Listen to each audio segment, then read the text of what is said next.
My name is Abby Nyhof, and as the musical consultant for Shipwrecked, we're going to take a second and go over some of these awesome sound effects on our sound effects table. I'm going to start with a personal favorite, the sound of pearls dropping into pickle jars, which would be marbles dropping into pickle jars. We have the sound of a champagne bottle popping.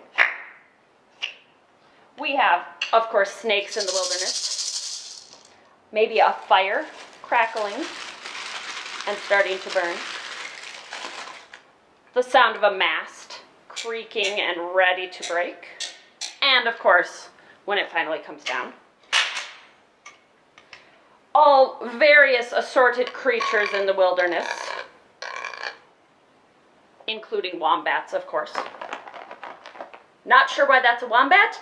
Come see the show. And this one, of course. Well, I can't do that one either because no one does it justice except our actor, Brian.